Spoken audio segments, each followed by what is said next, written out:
After being away for a few years, this Saw franchise is about to make a comeback in a big way with Spiral from the Book of Saw, a new entry slash reboot slash fresh start, which I believe will actually be in continuity with the originals. And I'm sure that it's going to focus on a new storyline, but the truth is that there are still lots of unanswered questions from the original films. So since they're not going to talk about them, I guess that I will. So, I'd like to play a game. Can we answer 13 of these questions in time before this power saw reaches my head, permanently erasing all of the answers forever? Question number 1. Why does everyone insist that Jigsaw isn't a murderer? This one comes up a lot in conversations about this series. People make references to the fact that John doesn't directly kill anyone and just places them in scenarios in which they would be forced to kill themselves. Gordon first makes the reference to it in the very first film when they discussed that he's referred to as the Jigsaw Killer, but isn't actually a killer.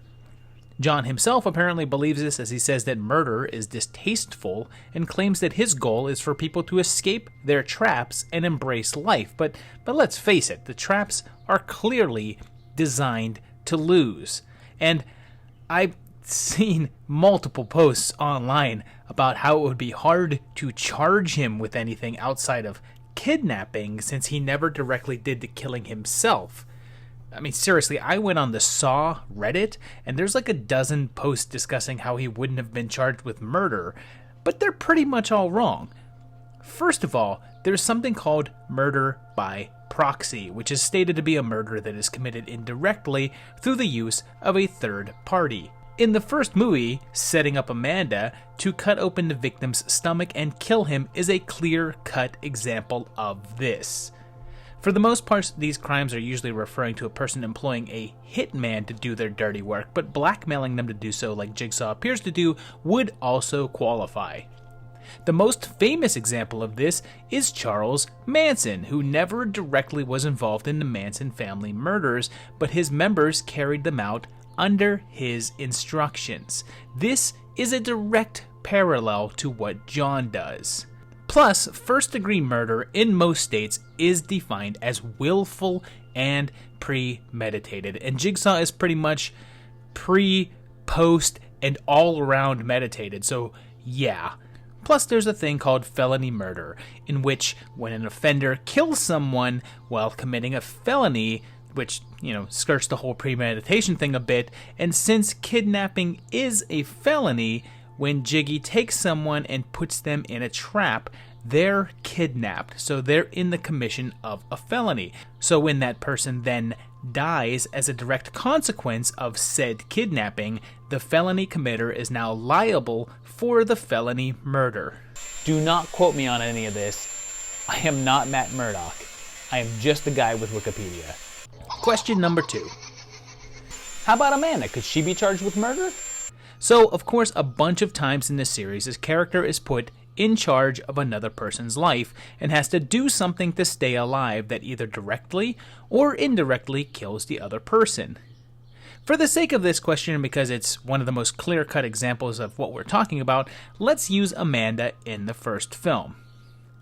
She's placed in the reverse bear trap and given a short amount of time to get out, and in order to be released, she has to get the key from inside another man's stomach. I mean, we do see in the film itself that Amanda actually doesn't suffer any consequences, and several other characters later on in the series in the survivors meeting didn't seem to face any jail time either for their involvements, but what about in real life? Especially considering something like young Brent from the end of the 6th film, who pretty much willingly kills the doc, although based on other occurrences, could simply feign that his life was in danger, so juries would have to kind of decide for themselves if they actually were in peril while making the decision to take the life. And there's actually an ethical thought experiment that discusses this called the Plank of Carneades, which discusses 2 shipwrecked sailors, A and B, and if they're both in the water, like they're in open water 4 or something, What, you didn't know that there was an open water 2 and 3?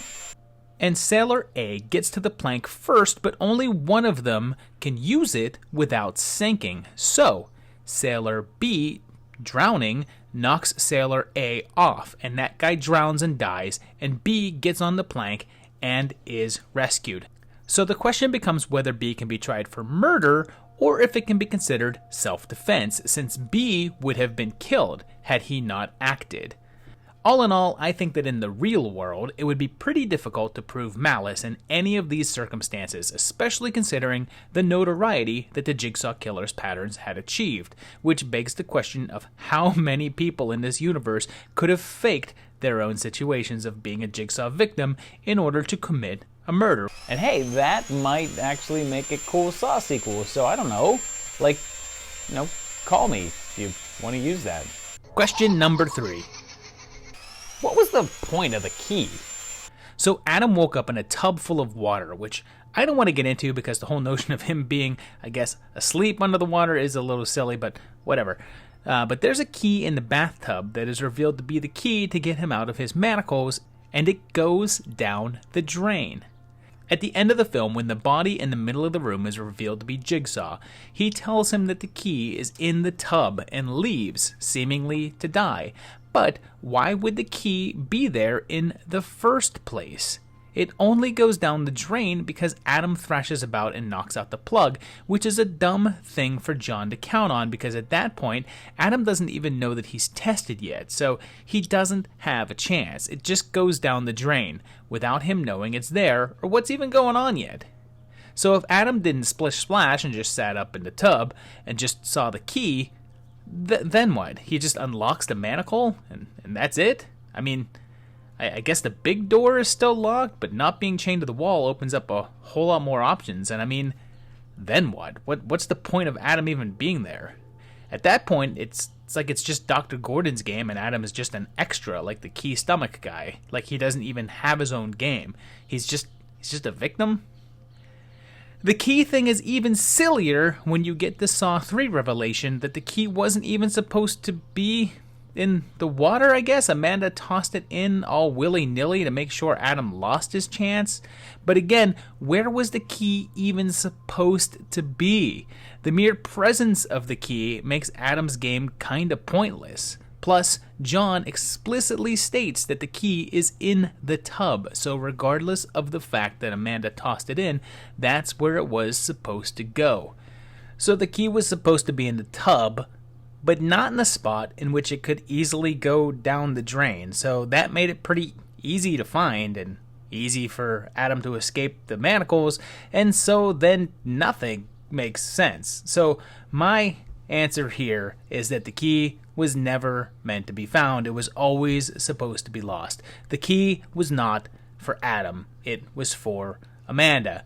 I assume that John was suspicious of her already by that point, and we know that he tests her further in parts 2 and 3, especially 3, but this was her first smaller test. That's why he said the key was in the tub at the ending, because that's where it was always supposed to go. Adam wasn't really intended to have a chance with it, because John already figured that Amanda would sabotage the trap. So, ultimately, the key is pointless when it comes to Adam, but not to Amanda. I mean, any way you slice it, Adam is unimportant to the entire game, as he was probably just there to test Dr. Gordon and Amanda, and he didn't really have a test for himself. I mean, what was his test? To be more observant of his own situation instead of other people's? And then the key was supposed to be just right there for him? How was that a game? He was just a prop for Gordon's game and Amanda's test, which makes you wonder why John had so little regard for his life when his crime was, what, being paid to take pictures of people? Hashtag justice for Adam. Hashtag Adam did nothing wrong. Question number 4. Does Tap live? Is the game canon? So this question's a gimme because the answer is no, either way.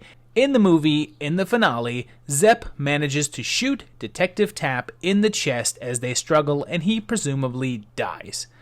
We know that he dies because in Saw 5 they're holding a memorial for him, although his body was presumably never found, as the basement location remains a secret throughout the entire series, which definitely seems odd. I mean, I know that Tapp was obsessive and not really acting rationally, or even within the confines of a police officer as he was discharged, but it seems a little odd that he wouldn't at least call in his location. I suppose his obsessiveness had totally superseded all his cop instincts, causing him to act completely irrational, which is a pretty recurring theme in the Saw universe, but I digress. So, as long as you are solely taking the movies into account, by the ending of the first movie, Tapp is totally dead. But the Saw video game, released in 2009, reveals that he managed to survive his gunshot wound, which makes sense since he survived having his freaking neck slashed. A bullet to the chest would be like a little tickle. Jigsaw heals him, and Tapp is then forced to go through a series of traps in an abandoned asylum, which features appearances by Amanda and Obi from the second film, as well as Jeff, the guy they managed to save from the drill trap in the first film. Now, depending upon which ending you reach in the game, Tapp either kills himself from the stress of not being able to catch Jigsaw, or does not kill himself and instead is driven insane and committed to a different asylum. In the sequel to the game, Tapp doesn't actually appear, but is mentioned, and the story follows his estranged son, who also comes up against Jigsaw and his traps, and it is explicitly stated that Tapp killed himself, making the suicide ending of the first game the canonical one, at least in the game universe. Since there's nothing in that lore that contradicts anything in the films, it's entirely possible for these events to have happened, so if you want to include them in the canon of the films, then you can, but one way or another, like practically every character in this universe, Tapp does not make it out. Seriously, does anybody in this lore get anything remotely similar to a happy ending? Like even kinda happy? I'd settle for bittersweet. Question number 5. Why are the people in the house being tested? There's 8 people in the house during Saw 2, and they're all being tested. They're Amanda, of course, who, as we know from the ending, is John's apprentice and in on the whole thing. Daniel, who's Detective Matthews' kid, and he's only there as a part of Matthews' test, and is innocent, sorta, but was recently caught stealing, but I guess he's innocent enough that he's not really a part of the test, as Amanda makes sure he lives through everything. There's Obi, who it's revealed via tape was guilty of lies, cons, and deceit, and Xavier, revealed on his tape to be a drug dealer. Now, the other people's sins are never revealed, but it is discovered that they all went to jail and were put there by Matthews. Without evidence from the actual film, it is actually discussed on the DVD commentary for the film, and we discover that Addison here was guilty of prostitution, which we also see later in the series, and I should point out that the razor box trap that she is killed by was apparently originally intended for Gus, the first person to die, and his sin was embezzlement. Laura is also discussed on the commentary as being a kleptomaniac, which is weird because her sin is shoplifting, which is oddly what Daniel was arrested for earlier in the movie, but he's considered innocent, which is kind of crappy for Laura. Jonas's crimes are never discussed, but due to a conversation with Xavier, he may have been involved in gang or mob activities. Now, I should point out to anyone who still wants to hold on to the notion that Jigsaw has some sort of righteousness to him, it's insinuated that these people had evidence planted by Matthews and may have in fact been innocent of any crimes. So not only were they framed for crimes, went to jail for those crimes, but then, after getting out of jail, were then placed in a trap house and killed in order to, what, teach the guy who framed them a lesson? Question number 6. What city do the Saw movies take place in? Probably one of the biggest mysteries of the entire series is just where it all takes place. The films are deliberately vague about any details, and there aren't any shots with notable architecture to give any clear-cut indication, and I think that the general idea was that the events could take place anywhere. However, there are a few clues to tip things off, but unfortunately they also kind of contradict each other. In Saw 5, when we see the trace of Strom's phone, it shows his number, which has a 212 extension, leading us to believe that it's in New York, as that's a New York area code. But several cars have pretty obvious Jersey plates, so that might be it. But in Saw 2, they discuss prison tattoos for Joliet, which is in Indiana, which could place them closer to Chicago instead. Almost all of the films were shot in Toronto, but we know it's not there because of the whole John not being able to afford his healthcare thing. So that's out. In the DVD extra full disclosure report, which has a fake news report about the Jigsaw killings, shows signs of taking place in Beverly Hills. So I guess Los Angeles isn't out of the question. However, in the first Saw, when Tap and Sing consult a map, it's apparently a map of Washington, D.C., so pretty much any city is possible. So it's pretty clear that there was no intent to define the city. So there's positively, absolutely no clear, definite...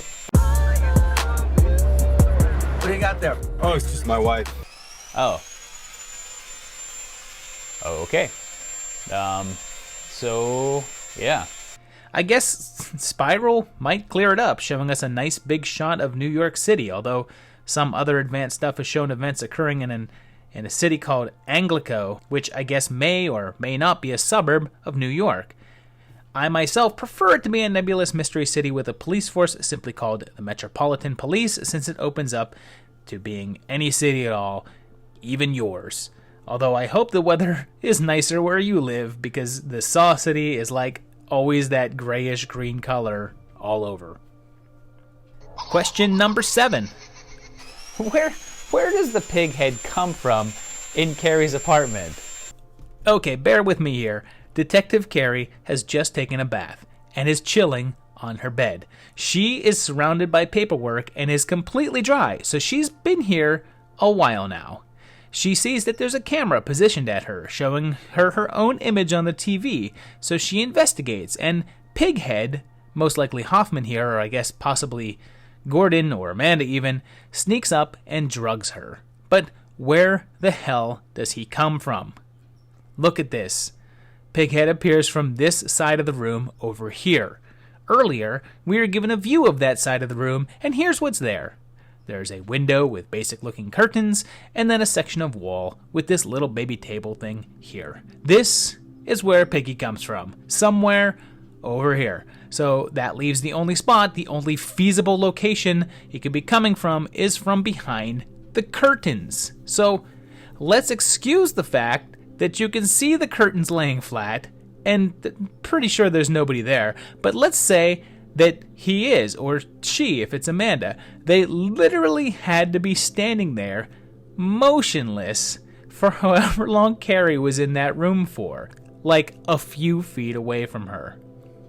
Look at all the stuff on her bed. She did not just situate herself in the middle of all that. That box was closed when she sat down, and she took the time to get it all out and spread it out and started doing some thinky stuff. So, Pighead hid behind that curtain the whole time she was doing that, and Carrie, a police officer, a police detective that up until this point has been portrayed as possibly the most competent member of the force, does not notice them there.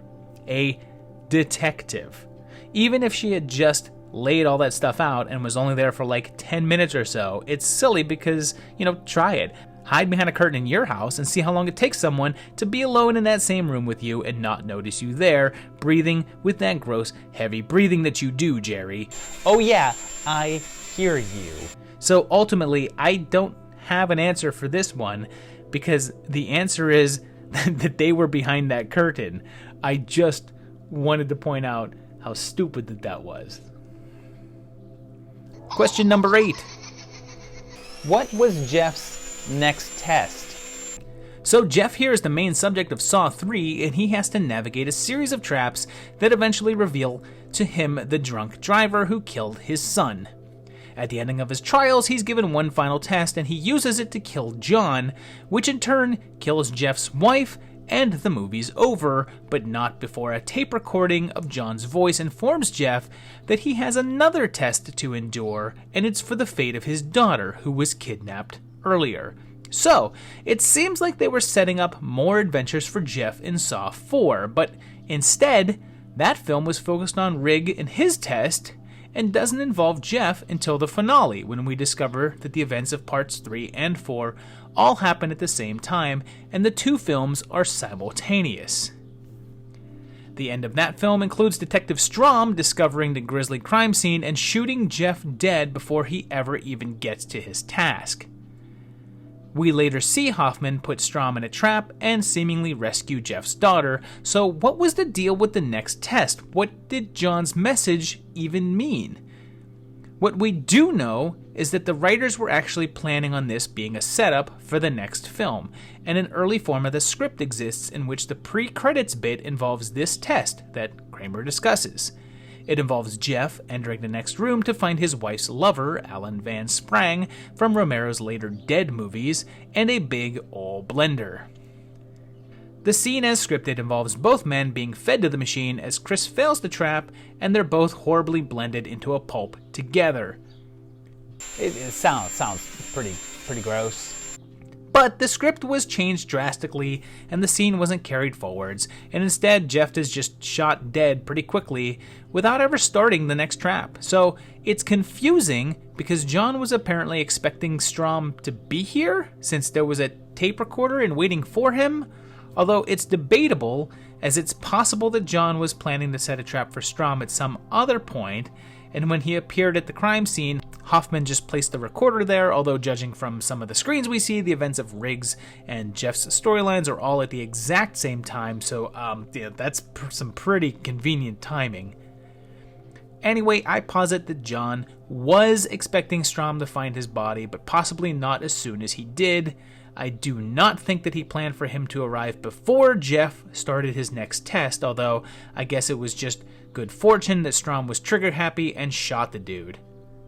This did, however, ruin their entire plan for Jeff's test and throw a monkey wrench in their works.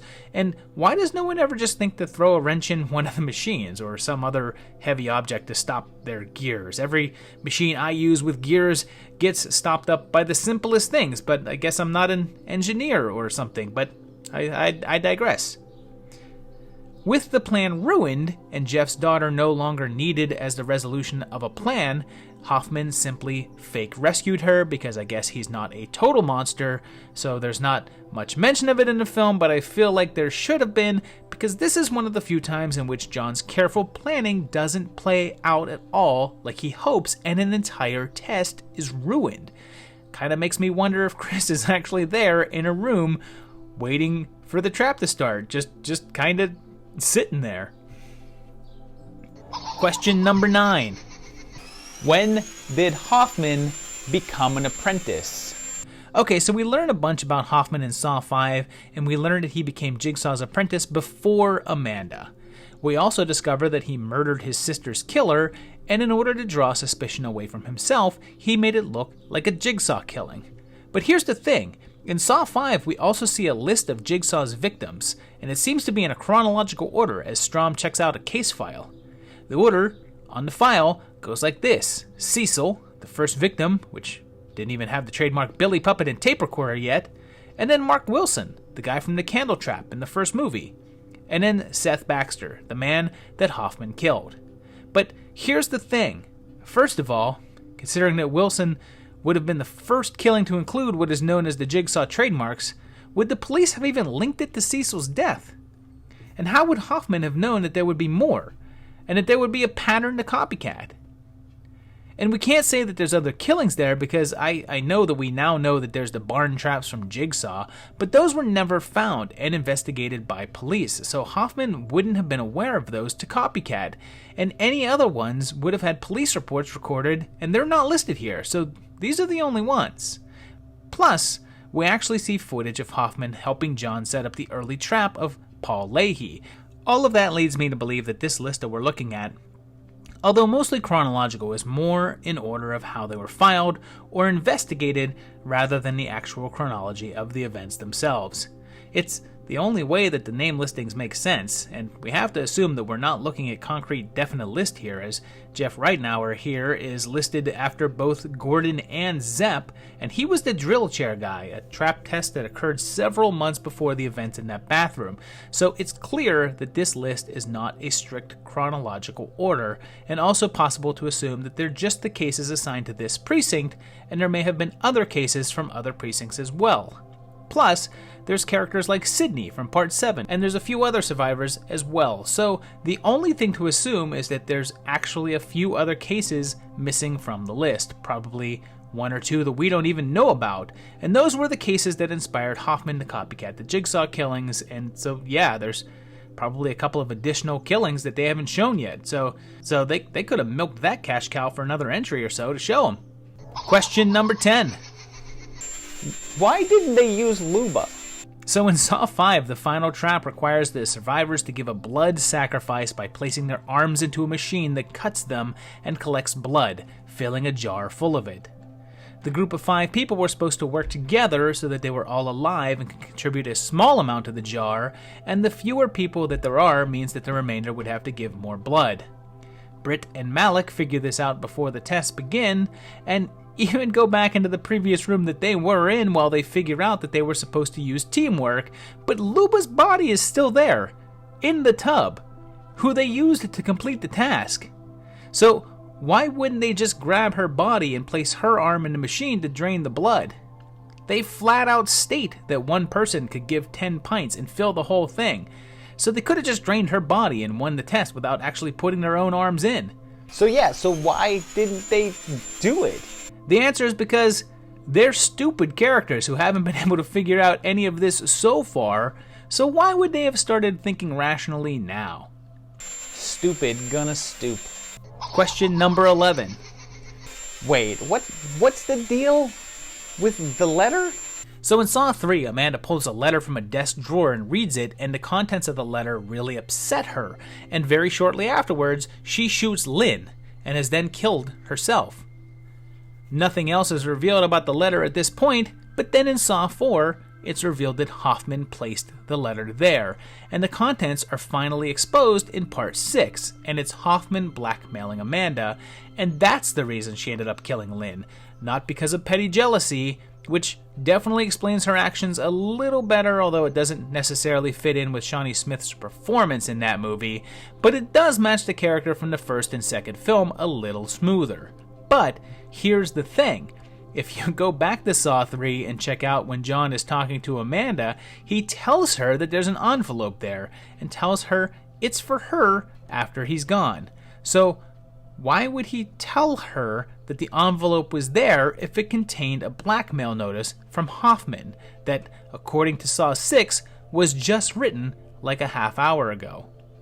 Did John know that Amanda was being blackmailed and not care, and he wanted to egg her on?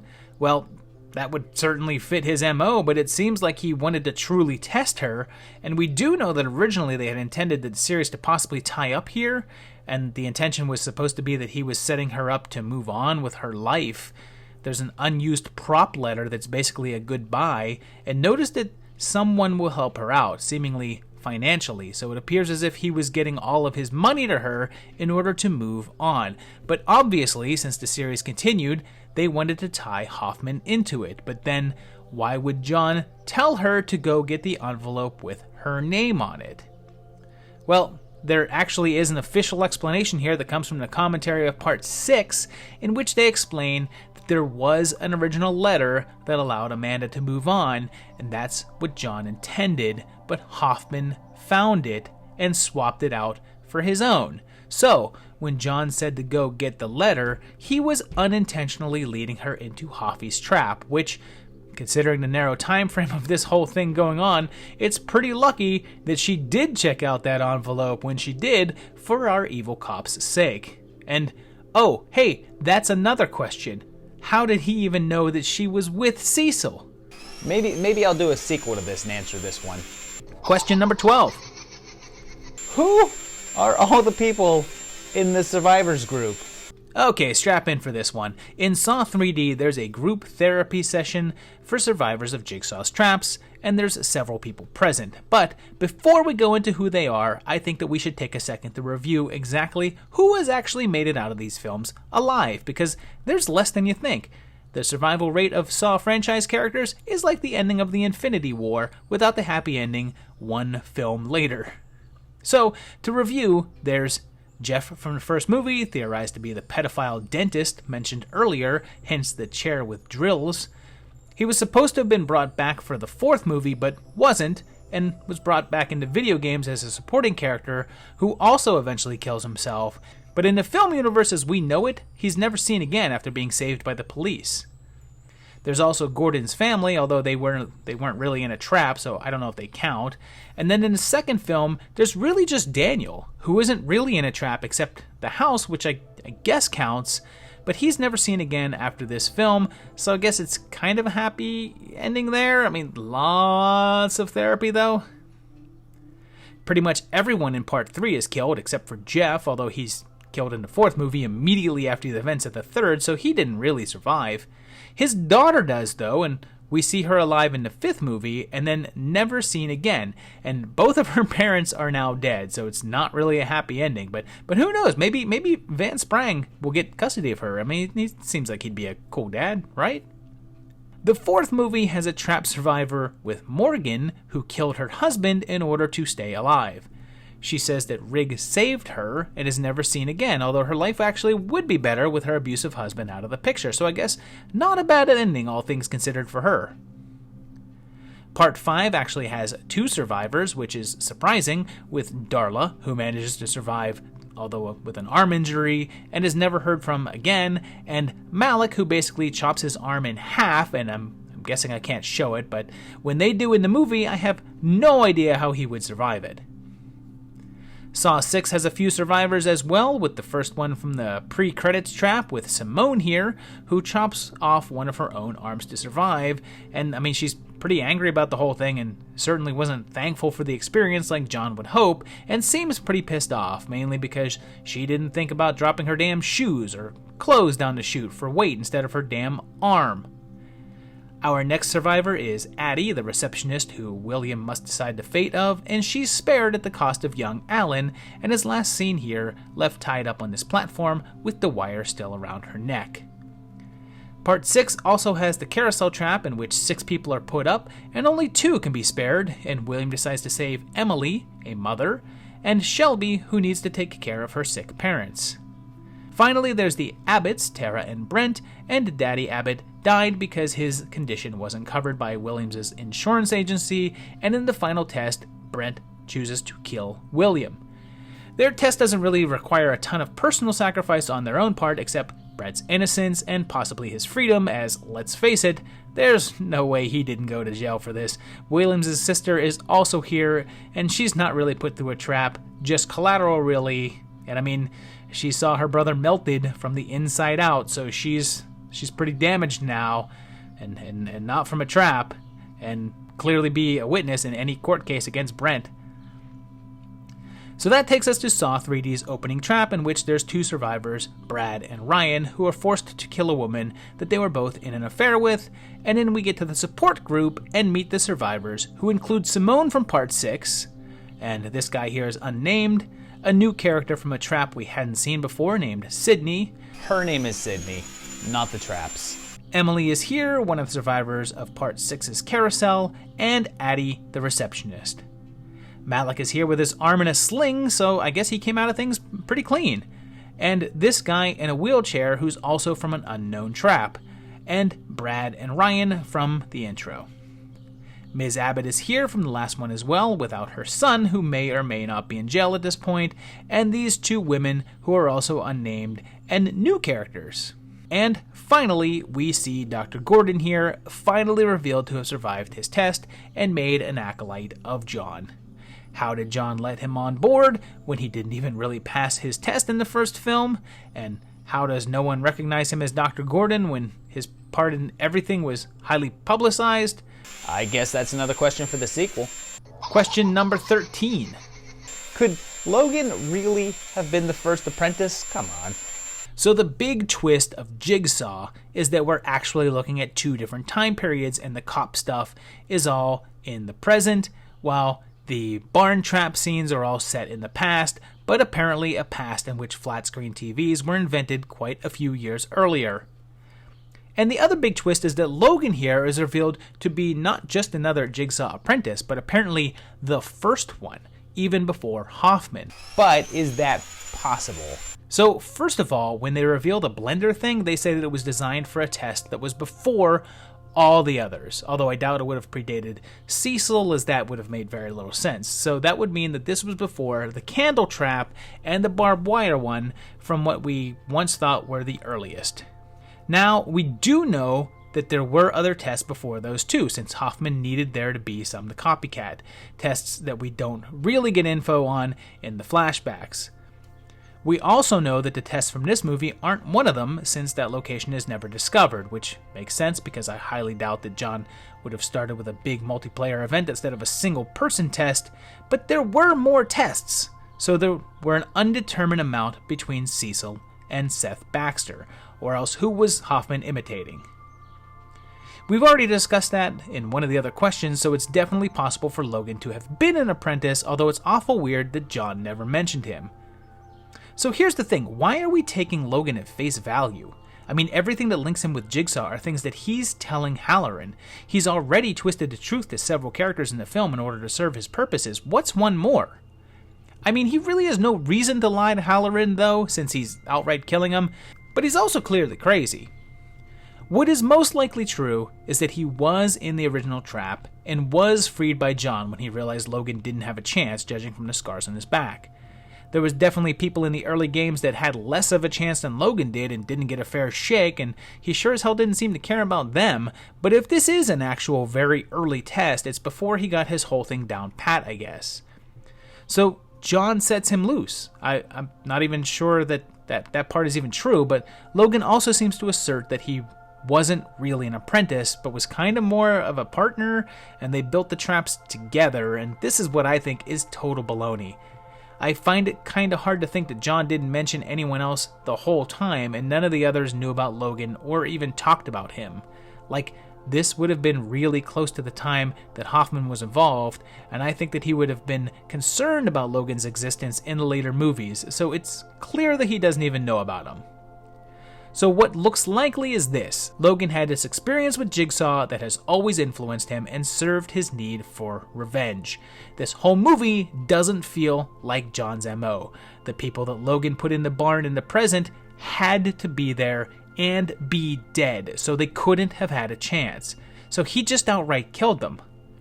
We don't even know if he truly did put them into a game. We only know that he said he did. He wanted them to look like matches to the people that played the game that he did, and the odds of the modern game happening the same way as the old one are pretty slim, so he most likely just killed them. He killed the guy in the hospital too, with no real game involved, so at the end, he's just a straight up killer. He straight up executes Halloran, even though he confessed like the game wanted him to. Logan isn't playing a game though. He's getting revenge, which is not the point of what John does. So if Logan really was a partner, I guess he hid that whole thing from him, unless otherwise John would have tested him like he did Amanda and Hoffman. So yeah, ultimately I think that Logan was partially involved with John, but I don't really think that he was a partner like he says. If he did work with John, it would have most likely been limited to helping him design the RBT, like in the end of the movie, and then going back to his normal life with a new appreciation for it, like was the whole point of what John thought he was doing. I don't think Kramer considered Logan an apprentice like he did the others, just a helping hand for a very brief window of time. The more that I think about it, the less sense that it makes, since Logan claims that John let him go because he didn't think he got a fair chance and didn't want him to die for a simple mistake and something that was out of his control, but a short while later he was totally willing to let Adam die for what? Taking pictures of people with knowing that Amanda sabotaged his trap? Does this sound like the same guy? Keep in mind, we're seeing the flashback through Logan's POV and not John's, so the friendly nature that we see here doesn't have to be fact. So, what if that did go down? John saved Logan, and then saw that he still harbored revenge and realized that intervening like this was a bad move and that Logan would not be a good apprentice, so turned him loose. His next partner, Hoffman, was being blackmailed, so clearly an easier to control tool, so possibly he learned this from Logan. It's possible that John was planning to test him later on like he did the others and never got around to it, but also kept him a secret from the others to use as a sort of a backup plan. It seemed like he kept Gordon's involvement from Hoffman for a similar purpose, so I guess the same applied to Logan. One thing that's pretty clear, though, is that Logan did meet John. My first inclination was that he made the whole thing up in order to enact a revenge plot and blame Halloran by linking him to the Jigsaw killings, and it wasn't really connected, but more a convenient cover story, but the fact that he knows about the barn and the details within seemed to counter that. I mean, the whole story in the past happens with Logan not being present, so we kind of have to assume that it all happened as shown, and him being aware of those facts sure seems to heavily imply that he was in fact there. Everything outside of that, though, isn't necessarily the truth, simply a deranged man's version of it. Bonus question number 14. So which Saw movie is the best one? That's right, it's time for the dead last episode of the Saw series. Tune in next week to find out which of the Saw films is the best one and which one will be dead last. So there you have it. We did it. 13 questions. You could back it off now. I hope you enjoyed those answers. The Saw movie had so many unanswered questions. While I was rewatching this lineup, I wrote down all of the unanswered questions that I had, and I want to say that I had about 40 of them. So you can rest assured that at some point in the future there will be a sequel to this video if I make it that far. But I hope you enjoyed this video and these answers. If you have any alternate answers or any problems with the ones that I came up with, let me know down below. I know that you will. Make sure you hit that like button, hit the subscribe button as well, hit the little notification bell so that you get the notifications and all of that stuff. Plus check out the Patreon page, because the patrons help keep this channel going. And come on, just back it up a little bit, and keep it going. So you can do that too if you go to patreon.com/movietimelines, and Jesus, it's getting uncomfortable. And you can do that really easily. But in the meantime, come back next week. Maybe if I finish this video, this thing will go away, and I will see you very shortly for another great video. Stop it!